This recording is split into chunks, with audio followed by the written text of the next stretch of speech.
Joining the BBC in 1970 as a trainee sub-editor at BBC Radio News, what was the relationship like between the corporation and Harold Wilson's Labour Party?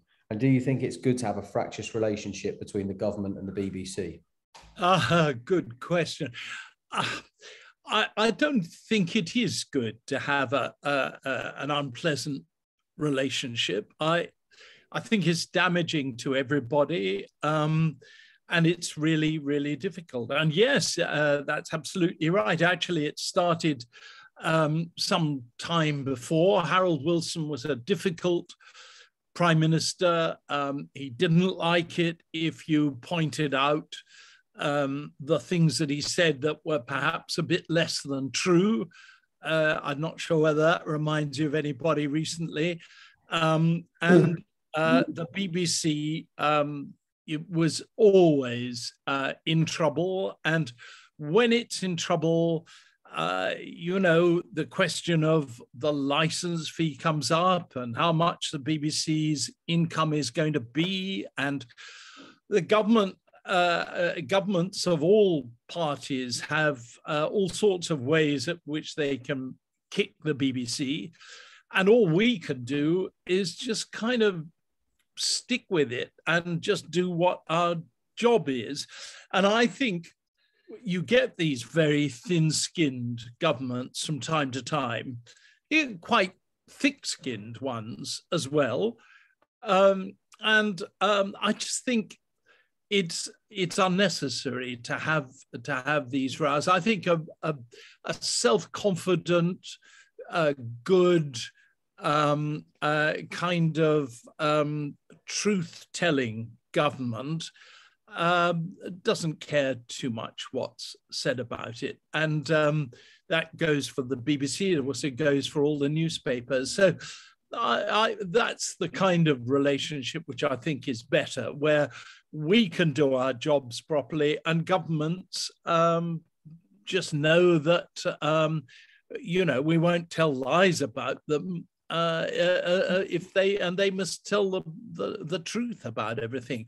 That, of course, puts the BBC on a high plane. It's not always on that high plane, but that's how I would kind of characterize it all. Yeah. So the 1970s were a pretty bleak time for Britain, with mass unemployment, union strikes, 3-day week, as well as reporting on the major political issues that mattered. How responsible was the BBC in bringing some much needed light to what was a dark time? Well, the thing about broadcasters in general, not just the BBC, but the BBC's kind of leads the charge on this. You have to put the views of other people. If we were in China or in Russia, we would just, or in Turkey, there's plenty of others, we would just present the government's view. Now, that's not our job. It's not what we're paid to do. We're paid to reflect the views of society in general. And so, inevitably, when a government minister announces something, we have to balance it up with what the opposition parties are saying, what the unions are saying, what sort of civil society in general is saying. And of course, no government really likes that very much. And so we had a hard time of it in the 70s. Not a decade that I look back on with great affection, even though I had a marvelous series of jobs during that time. But by and large, it was a pretty rough time to be, not just in Britain, but in the Western world generally. Yeah. So 1980, then, you became the BBC's political editor in what became one of the more turbulent periods in British politics. How did Margaret Thatcher view the media, and how did you go about attempting to establish a rapport with her? Well, if you just look at it from the outside, as it were, you'd think that all she did was to bash the BBC, and she did bash it pretty effectively and pretty often. I can never forget a time when I went with her to Venice for some, I think it was whatever the sort of forerunner of the G7 was. And she gave a kind of audience to Japanese correspondents, and there were a lot of them there. And she started belaboring the BBC about something which you wouldn't have thought it would need to be belabored about. It was about the way we referred to the guerrilla movement, whatever you like, fighting the Russians in Afghanistan. And she said, I don't think it's right to call them guerrillas. I think they're freedom fighters. And I do not understand why the BBC doesn't refer to them as freedom fighters, and it jolly well should. And then the Japanese correspondents are completely flabbergasted by this special message to them about her relationship with the BBC. And as we walked away to do an interview in some sort of pre-prepared room, I said to her, look, do you need me to explain to you why we call them guerrilla fighters? Because we're not taking sides. And she stopped abruptly and put her hand on my arm. And she could be very kind of flirtatious. And all the sort of security people and officials sort of juddered to a halt behind her. And she looked at me and she said, oh, my dear, you are so sensitive. She said, don't you realize it's all part of the...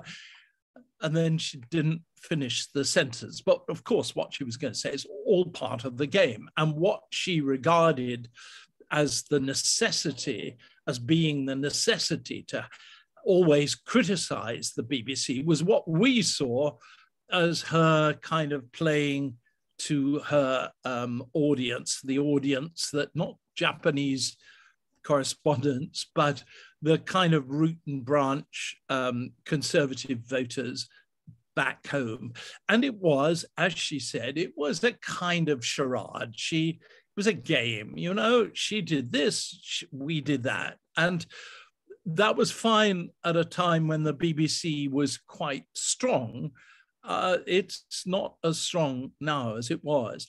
So I enjoyed my time reporting on Margaret Thatcher, and it went on for years after I ceased to be the political editor. I couldn't take the job any longer. In fact, I chucked it up. But she was always difficult to deal with, and you know, it's much more fun than having somebody that's always easy to deal with. You knew that you could be in serious trouble, for instance, if you just use the wrong word in a question, and you knew that she was judging you about, and she had absolutely no time at all for wet people, as she would have called it, who asked her easy questions. She used to really enjoy being asked the difficult questions. I just remember her, and again somewhere, and I can't remember where actually, but sitting down and rubbing her hands together and saying,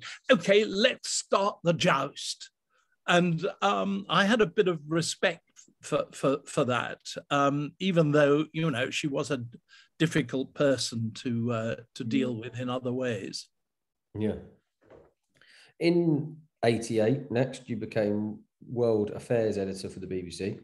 How has this changed your concept of Britain's position within the international political arena? And did you have any reservations about potentially life-threatening situations? Well, those are really two really interesting, nice questions. I mean, all my life, really, as a broadcaster, and I've spent most of my life reporting on foreign affairs. That's why I didn't really enjoy being political editor too much. It seemed like very kind of small toy town stuff to me. I mean, I'm sure that's offensive, but you know, people had no idea. The people I was reporting on, including the, you know, foreign secretaries and things, had no idea of how Britain was seen abroad and what Britain's place in the world was. And Britain has, of course, shrunk in many ways, and that has been my career really has been reporting on the downward tendency. But even as I say that, I mean, Britain is still very highly regarded, and it's because of things, I would say, of course, like the BBC, but not only that, it's because of our artistic life, which is so powerful and important. It's because of our scientific life. I live in Oxford, and I'm just surrounded by kind of world-class people here, and there's in sport, I mean, the Premiership football league is the best in the world. There's nothing that comes close to it. Not the Spanish, certainly not the Italians, certainly not the Germans. It's the Premiership which is at the center of things. And I mean, you and I could go on listing all sorts of things at which Britain plays a role, kind of, I mean, everybody talks about punching above our weight, but I think our weight is actually quite high, if that's the right word to use about weight. And it applies in other fields. It applies into our armed forces, for instance, which really, I mean, size for size, soldier for soldier, are unquestionably the best in the world, even if the equipment isn't always the best in the world.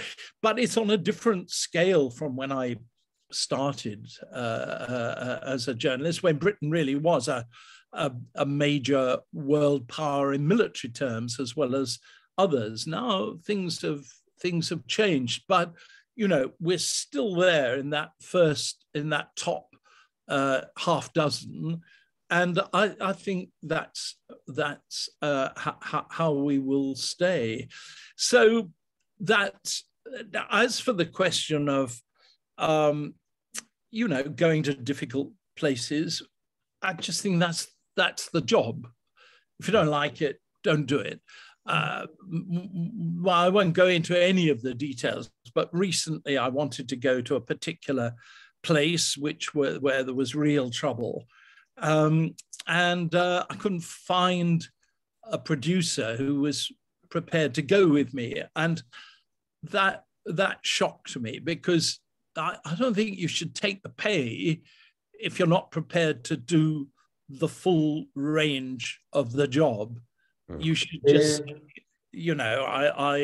I'll only do 3/4 of it, and you give me 3/4 of the money, and that I would have respect for. But to take 100% of the money and only be prepared to go to 60% of the places in the world, I've got no time for that at all. So, in your opinion, how do the defining news events and stories help to shape popular culture, and in what ways can popular culture have a positive impact on the preservation of significant events in modern history? Gosh, that is a really good question. That's one of the hardest questions I've been asked. I'd need to kind of think about that a bit. I mean, of course, things that happen in the world enter the atmosphere of popular culture. And by the way, in that list of things that I was talking about where Britain is right up at the very top, popular culture in all its respects, and music and writing and television and I don't know, everything else. I mean, we are absolutely at the top level in that, and that's part of our kind of our persona as a nation.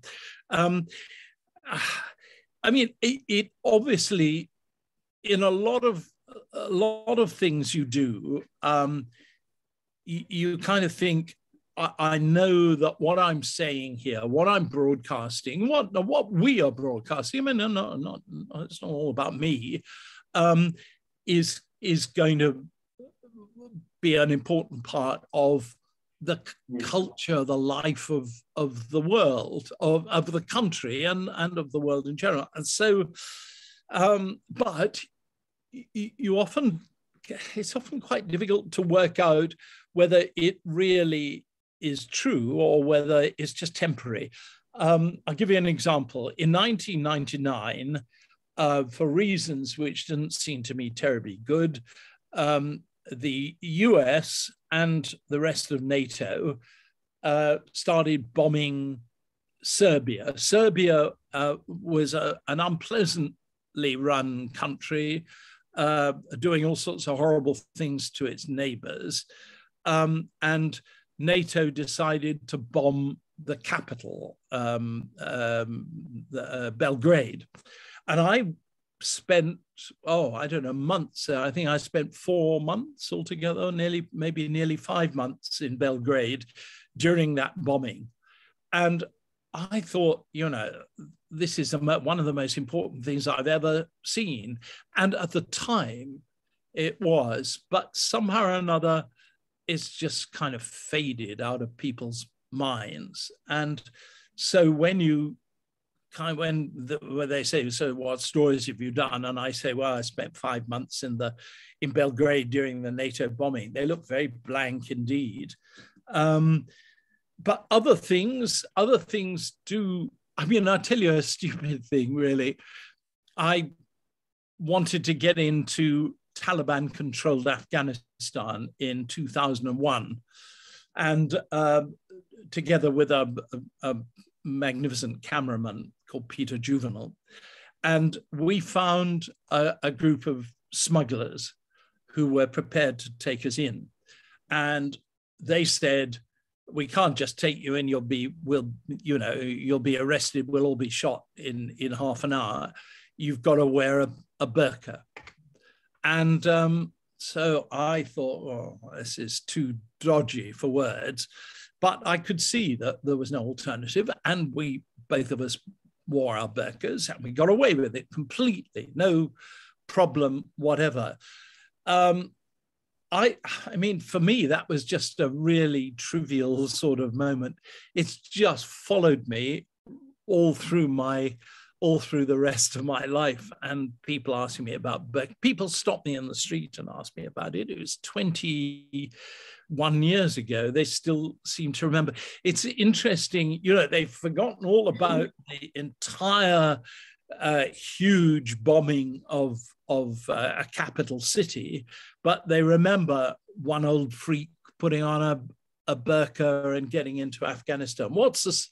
I don't know. You'd need to be a psychiatrist to know what the reasons for that are. It's not a very good answer to a very, very good question. And afterwards, I'll think, okay, I wish I had said da da da. But anyway, there we are.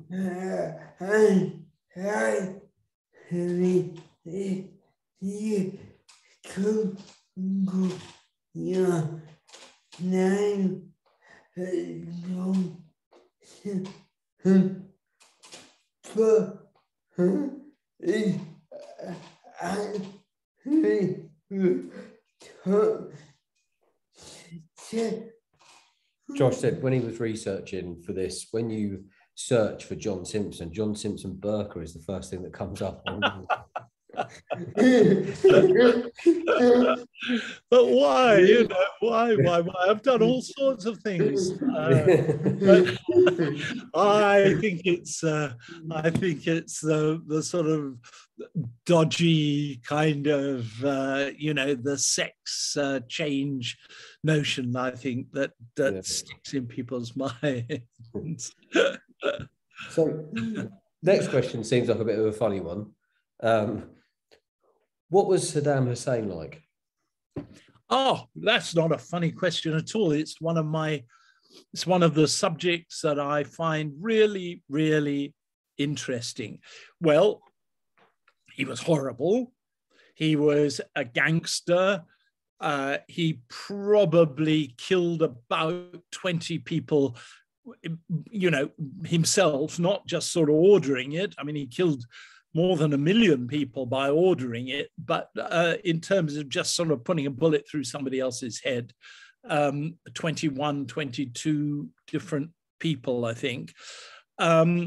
Terrifying, because if you just annoyed him in any little way, you know, he would make sure that you were next on his list, and that happened to me. But he was kind of a mensch. I was there all through his trial when he was finally caught. I don't know if you remember, but down that hole in the ground, and they pulled him out. And I was there every day for the trial. And my respect for his intellect and his guts just grew virtually every session of the trial. And then I sadly was there for his execution, which, I mean, I'm not saying he didn't deserve it. He was a mass killer on a kind of Second World War scale. And, you know, we executed the Nazi criminals in 1945 and 1946. Why should we not execute Saddam Hussein? I don't know what the answer is to that. It just didn't feel right. And I promise you, I thought he behaved incredibly well on the scaffold. And I thought the executioners all standing around him, laughing at him and jeering at him, I thought that was one of the most disgusting things that you can see. And I'm afraid on the video of it, I don't recommend watching it, but if you do, you'll hear, just as he goes down, just as he's being hanged, you hear somebody saying, "No!" And I'm ashamed to say that's me, because it just was such a horrid experience, and it kind of got on the soundtrack. He did indeed. He's one of those people that had to organize absolutely everything. He didn't trust any of his ministers. This is when he was president. Didn't trust anybody around him. He had to do it all himself. And that included inviting or giving visas to foreign journalists. And I did a thing for the Panorama program about him, but just before the war started. And, you know, you can't do a program about Saddam Hussein without talking about all these crimes and the murders that he's committed and everything. And so the Panorama was pretty full of all that. And he saw it. I'm not sure how he got the tape. He must have got the tape. Somebody must have sent it to him. And it drove him balmy. And by as luck would have it, the next week, my application for a visa came through.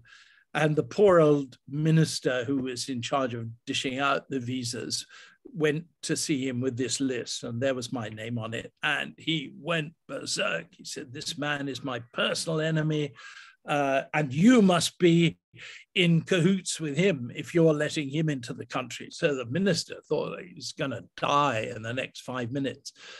And then Saddam went quiet, and the minister himself told me all this afterwards, you know, after the war was over and everything. The minister, Saddam went quiet, and he said, "No, wait a moment, give him a visa and we'll sort him out when he gets here." Meaning, presumably, I would have an unfortunate accident at some stage. And the minister decided not to give me a visa. All very weird. And of course, you can't trust any of those so-and-sos. I mean, maybe the minister was just saying it because he thought I'd go get him a visa to Britain or something. I don't know. But I don't know. It's the way that Saddam used to operate. Everything was about him. It was all personal to him. And And yet, you know, as a leader of people, he was amazingly brave. And in those last days before he was chased out of Baghdad and went undercover, I thought he behaved brilliantly. It's just a mixture of some of the worst qualities any human being could have, and others that you could perhaps find it in your heart to admire.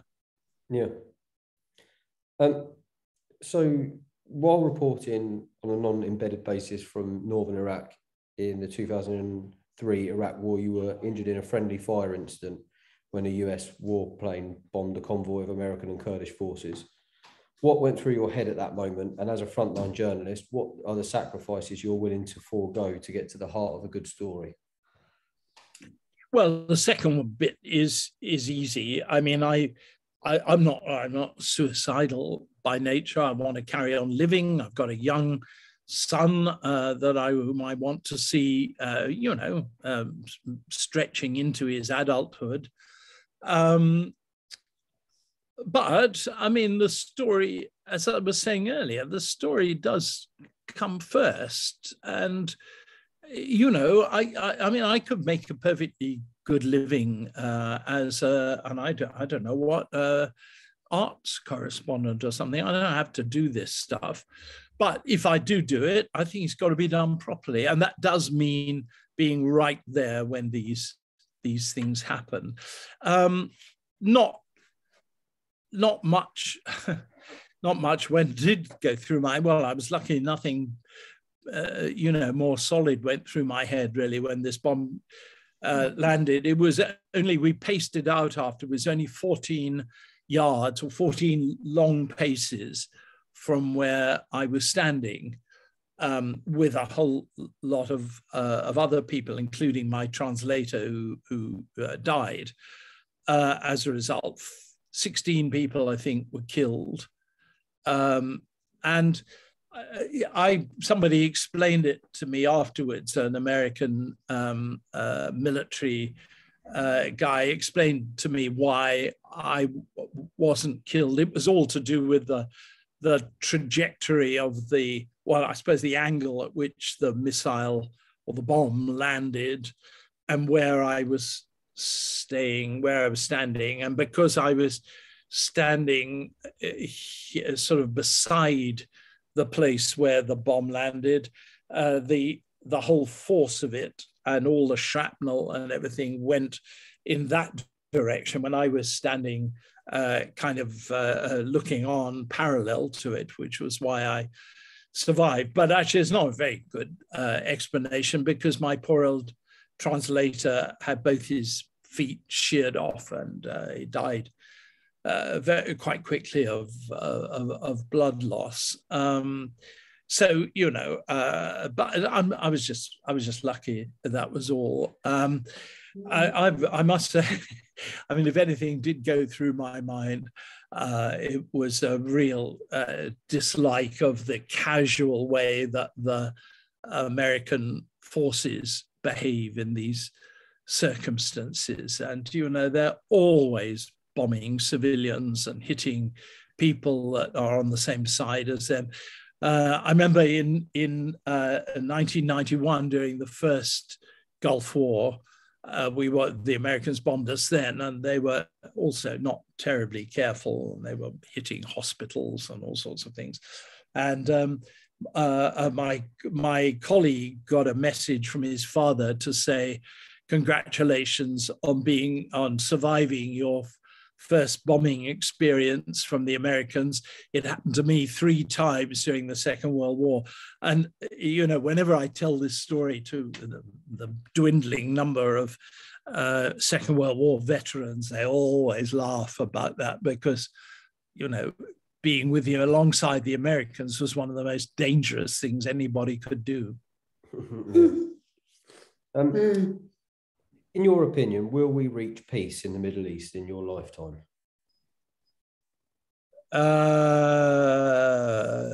No. Well, Yeah, I mean, like we got peace now, when people get killed all the time. I mean, the Israeli police seem to have fired the bullets that killed the Palestinian journalist whom I knew not terribly well, but I knew and really admired her. Really excellent Al Jazeera correspondent, and it seems to have been deliberate. There's no war going on. There's no the loss of life is pretty slight from day to day, but the damage that's done to Palestinian civilians, and indeed, I mean, we mustn't forget that an awful lot of Israelis also suffer from being bombed by Hamas and Hezbollah and so on. So, but it isn't a war, but it isn't peace either. And I think that business of, the Palestinians running their own lives and having their own clear-cut territory, I'm not sure that Israel is going to allow that really ever to happen in my lifetime. But then my lifetime, I'll probably be dead by next week. So, that we're not talking about a very necessary long period of time. But in your lifetimes, I would think it's just going to be one of those things that just goes on and on and on and never gets solved. Yeah.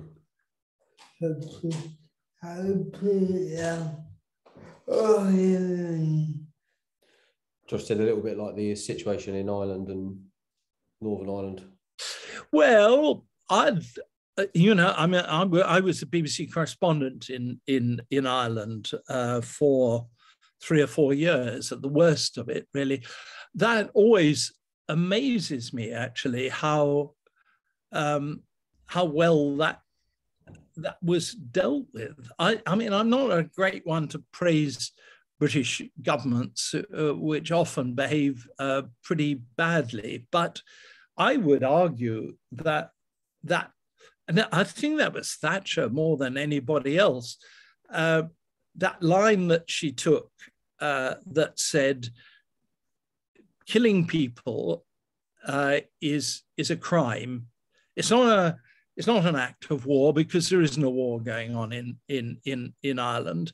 There's civil society, and there's people that want to bring down that civil society, and they're doing it by killing other people.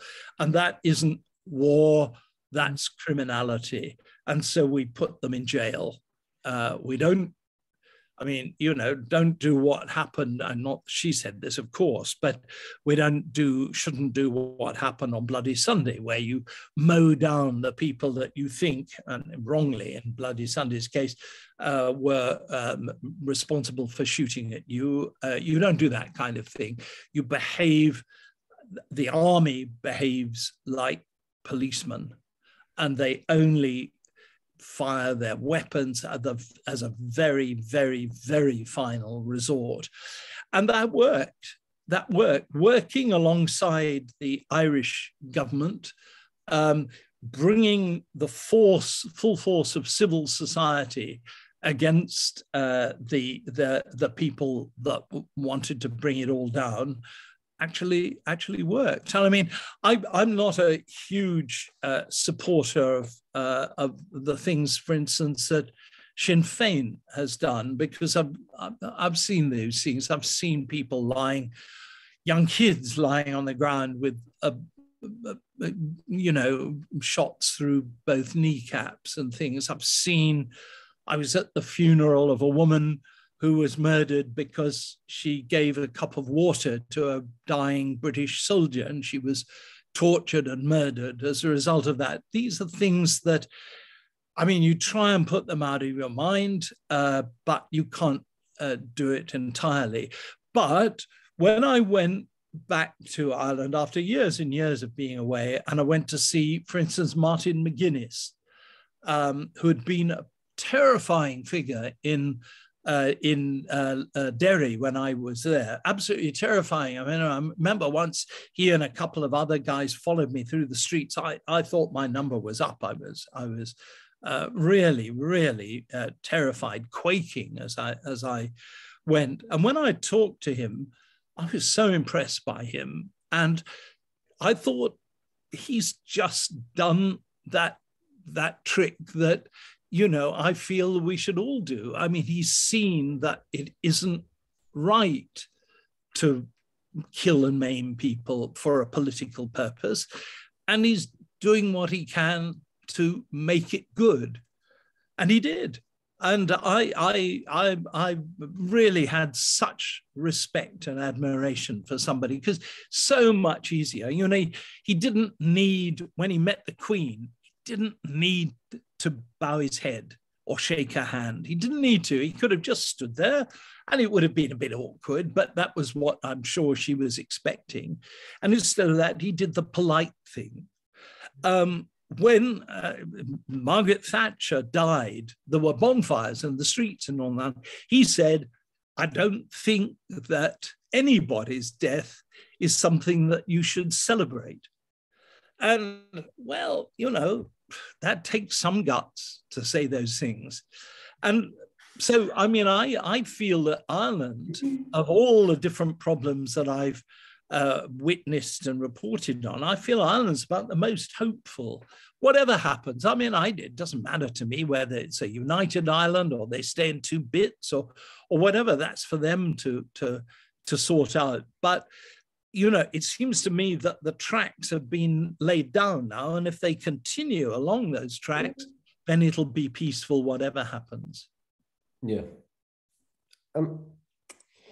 When you're being hunted by Robert Mugabe's forces, that's when you must know that you haven't got a normal job. Was there a point that you ever questioned what you were doing and why you were doing it? Well, no, I don't think I questioned why I was doing it. I promise you, I often thought it's a good idea. And, the answer came back, probably not. But I tell you what it is. It's a kind of contrarian thing inside me.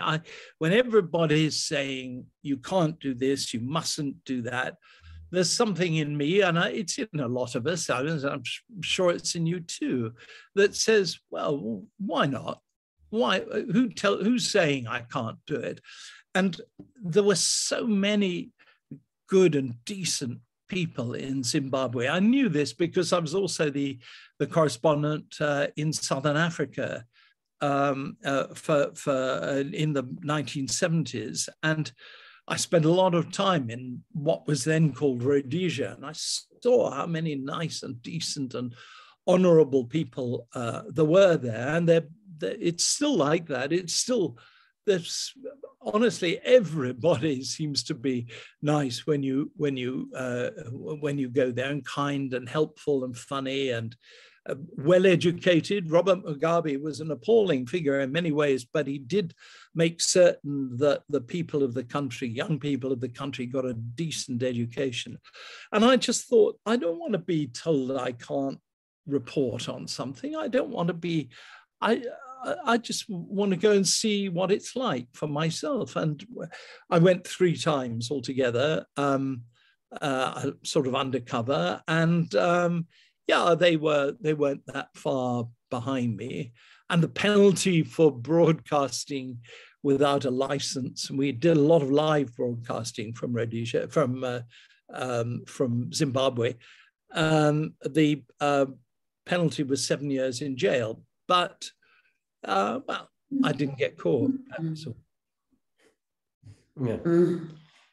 So a bit more recent now, in 2022, you launched the brand new show, Unspun World. With the influx of glamorized current affairs analysis, in what ways is this your opportunity to get back to the non-biased coverage of stories which you've been synonymous with? Oh, you are so nice to ask it, and ask it in that way. I got the BBC is an amazing, infuriating, dreadful, but magnificent organization. And it's packed out with hugely clever, intelligent people, and as well as the arsehole. Sorry, let me rephrase that. As well as us. And I just wanted a program that would bring out, show people that quality. You know, all these various news programs on radio and television, I mean, they're sort of going round and round 24 hours a day. They almost never, well, that's not true, but they prefer outside experts to the ones that they've got in-house. I think it's because they feel it looks as though they haven't bothered to do any sort of background work, and they've just turned to the easy people close by. I wanted a program which was only going to be about BBC people, and I managed to persuade the Director General. In fact, not an easy matter, not easy to get to him. And I persuaded him that we should have this program. And bingo, it started in February. It's hard work for me. I mean, it's quite intensive. I absolutely love it because it's just a way of opening a kind of, I don't know, a disciplined kind of. I mean, I'll tell you this. It probably sounds horribly patronizing. It's probably illegal now to say it, but I knew exactly the audience that I wanted. Intelligent people who aren't necessarily huge experts in foreign affairs or, you know, in kind of economics or law or anything like that, but who are open, got open minds, and they're interested, and they want somebody who can tell them in a non-patronizing way what's actually going on in their field of interest. And that's what we've got. It's not on at a good time. On BBC Two, it's 11:15 at night, after Newsnight.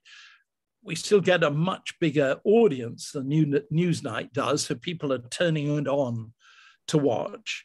And it's got vast audiences on BBC World, around the world. I mean, I get lots and lots of comments every week from people in countries right around the globe.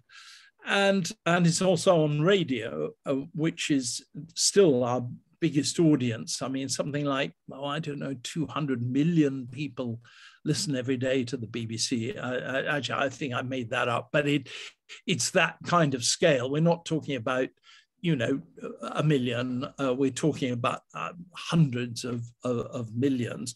So it gets a good outing around the world, and I'm just so sort of proud of it, really. I just love it. And we also have another thing, not just the numbers who listens and watches, how many people, but also what do those who are watching it think about it. And I checked out a couple of days ago with one of the people that does all these studies, and she said, "Oh, your responses are off the scale," which that's all you want, really. I don't care whether, 1 billion people watch or 1,000. I just want whoever it is that's watching to feel that we're talking to them and that we're taking them seriously as an audience, and we're providing them with what they want. But, you've been very nice and you've asked me such nice questions, but they've allowed me to boast and to praise myself and not to mention the BBC millions of times. So you probably should ask me something horrible now, and then I'll be fine. Well, unfortunately, that's not what we've got next. The penultimate question is one that we ask to everybody. Looking back at your career, what's your proudest achievement?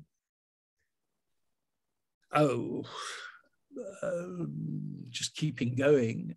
I mean, I'm 77. I'll be 78 in about 2 weeks. I'm